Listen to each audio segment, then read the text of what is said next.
dari kegunaan dari PDT ini. Ya, seperti kita tahu untuk daftar kerja kemarin saat pendaftaran CPNS itu banyak sekali mahasiswa yang datang gitu di akademik atau pusat. Mungkin juga Bapak Ibu admin juga mengalami gitu. Bagaimana Pak, ini data saya salah, terus saya mau mendaftar di CPNS ternyata tidak bisa gitu karena ternyata data saya salah. Juga dengan beasiswa Bapak Ibu, kalau untuk yang S1, yang S1 ini biasanya beasiswa KIP kuliah itu yang mengalami masalah, atau maksudnya kalau memang dia mau mengikuti beasiswa S2 itu juga datanya harus terdata di pangkalan data kredit ini. Lalu kalau mau lanjut studi S2 pasti dicek juga gitu, dia berasal dari universitas mana, dan itu semua harus terdata kredit. Jadi kalau misalnya memang dia berkuliah di sebuah universitas terus ternyata tidak ada di dikti, itu kami anggap tidak valid seperti itu. Nah, menaikkan nama itu kan memang menyesuaikan nama mahasiswa yang masuk ke universitas itu menyesuaikan dengan ijazah terakhir gitu. Namun tidak dapat dipungkiri biasanya mahasiswa itu namanya itu salah gitu. Dia salah mengikutkan pada sistem. Dan kalau misalnya kalau sekarang itu kami di atas pusat itu ada verifikasi manual gitu. Jadi kami cek ijazah terakhirnya namanya dengan nama yang mereka ikutkan. Tapi tidak bisa juga dipungkiri bahwa ada tetap yang salah. Yang salahnya paling sekarang itu beda titik gitu. Titik atau misalnya ada spasi, tapi itu penting karena di titik itu tidak ada titik atau misalnya spasinya saja kurang, itu sudah dianggap tidak valid gitu. Nah, jadi untuk cara mengidentifikasinya pertama itu kalau misalnya Bapak Ibu sudah memberikan KTM, dan biasanya diambil di fakultas ya Pak, di fakultas ya, bukan di KTM. Nah, itu saat mereka mendapatkan itu dan mereka mendapatkan sosialisasi, melakukan sosialisasi mahasiswa baru, sebaiknya Bapak Ibu bisa memberitahu cek dulu namanya di KTM. Karena nama KTM itu nama yang akan digunakan di Indonesia, di Kredikti. Nah, jadi kalau misalnya memang mereka sudah rasa bersalah, itu harus cepat ini diubah, gitu. Karena biasanya lama berkuliah baru mau naik ujian itu baru dianggap salah nama. Apalagi sekarang lain kalau sudah lulus, gitu. Jadi ini cara-cara supaya kita bisa mengidentifikasi lebih cepat tentang masalah-masalah perubahan atau perbedaannya itu. Nah, ini sekilas tentang jadwal pengiriman data ke Kredikti. Ini sebenarnya dari internal kami. Saat ini Neosia yang akan melakukan ini. Pertama terkait mahasiswa baru. Mahasiswa baru itu akan dikirim ke Dikti minggu keempat setelah perkuliahan dimulai. Jadi kalau misalnya minggu pertama setelah perkuliahan dimulai pada kalender akademik itu pasti belum ada mahasiswa baru. Gitu. Misalnya mahasiswa angkatan 2023 itu belum ada. Tapi kalau sekarang sudah ada. Maksudnya kalau saya sudah ada mahasiswa baru minggu pertama, kedua itu belum ada. Kenapa? Begini Bapak Ibu, pertimbangannya kami ialah untuk menghindari mahasiswa yang mengundurkan diri. Karena kalau mereka sudah terdaftar di Kredikti dan mereka mau mengundurkan diri atau pindah, itu akan mencederai juga prodi karena akan mengurangi poin untuk akreditasi. Gitu. Jadi untuk hal ini kami lakukan seperti ini. Nah, namun mungkin ada kendala dari mahasiswa yang mendaftar KIP kuliah, karena KIP kuliah itu harus didaftarkan kalau nggak salah 2 minggu setelah perkuliahan dimulai. Nah, kalau ada kasus seperti itu bisa mengarahkan mahasiswanya, gitu. Mahasiswanya untuk datang ke kami untuk kami daftarkan secara terpisah, gitu. Jadi kami tidak bisa langsung kirim ke minggu kedua karena seperti yang saya bilang bahwa kita mau mengurangi resiko pengurangan poin itu. Nah, selanjutnya kelas kuliah. Nah, kelas kuliah ini yang mungkin Bapak Ibu itu membuat jadwal, gitu kan sudah ada di Neosia ya. Sudah ada di kalender akademik gitu jadwal pembuatan kelas gitu. Nah, ini diharapkannya minggu kedua setelah perkuliahan dimulai sudah tidak ada perubahan gitu. Sudah tidak ada perubahan.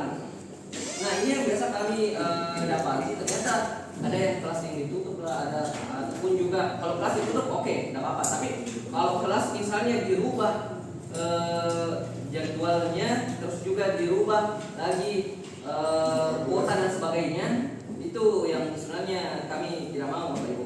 Jadi sebelum nanti minggu kedua perkuliahan dimulai, mohon diharapkan bahwa kelas kuliah itu sudah fix. Kalau untuk dosennya berubah itu masih ada, nanti ada. Tapi kalau untuk kelas kuliahnya itu kita mencoba ya, kita katanya masih belajar dulu juga ini ya, belajar untuk tertib gitu pelaporan datanya. Jadi minggu kedua kuliah dimulai itu sudah kelas kuliah sudah tidak ada pembukuan lagi. Nah, nilai kuliah ini dikirim minggu pertama setelah penginputan selesai. Jadi kan ada jadwal penginputan nilai di kalender akademik. 1 minggu setelah tertutupnya itu kami akan kirim datanya. Nah, ini akan ada kendala kalau misalnya mahasiswa ini untuk jenjang S2 atau S3 kalau misalnya belum masuk masa penginputan nilai tapi sudah mau ujian gitu.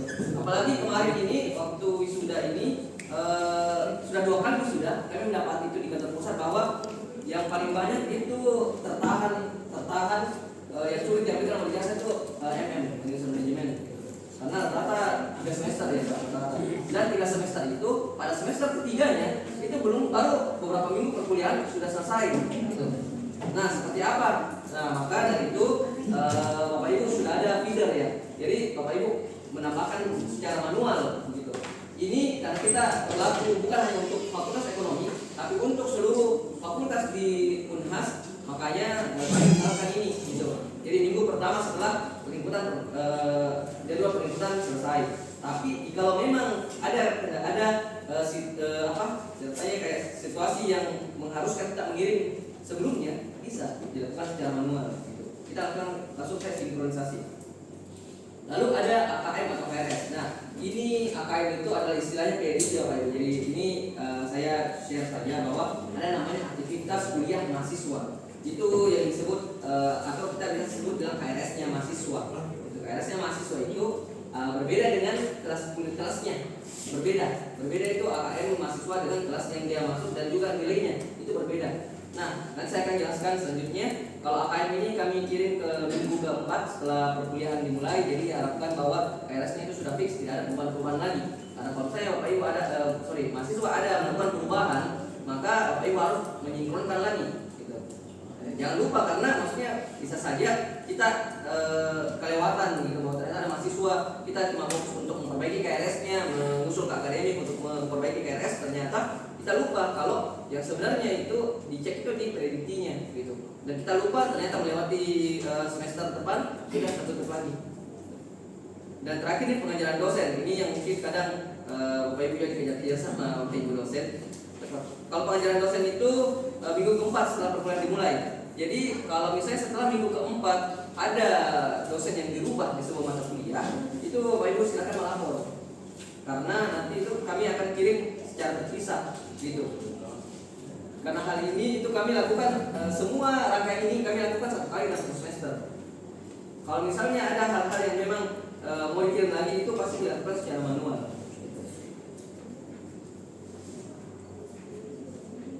Nah, ini perubahan data yang harus membuka pelaporan lampau.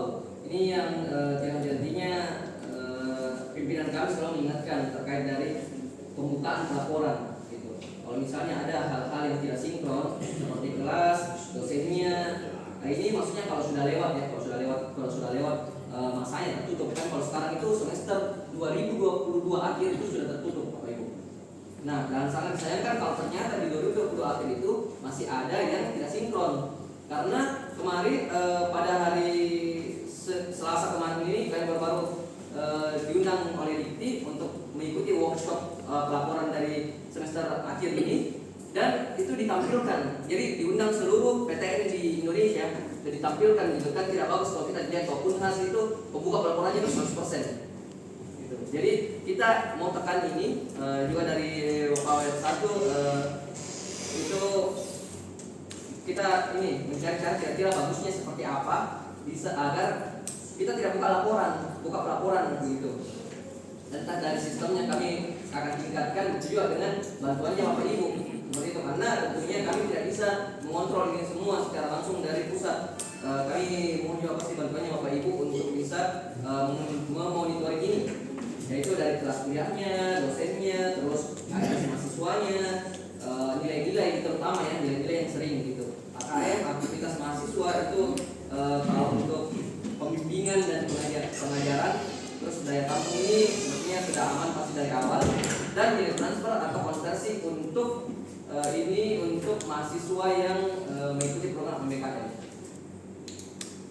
Ya ini mungkin Bapak Ibu sudah familiar dengan feeder Unhas yang kita gunakan. Jadi feeder Unhas itu sebenarnya begini Bapak Ibu. Feeder Unhas ini sebagai jembatan untuk bisa ke feeder, bisa ke neo feeder istilahnya. Feeder itu adalah satunya dikti. Nah jembatan ini digunakan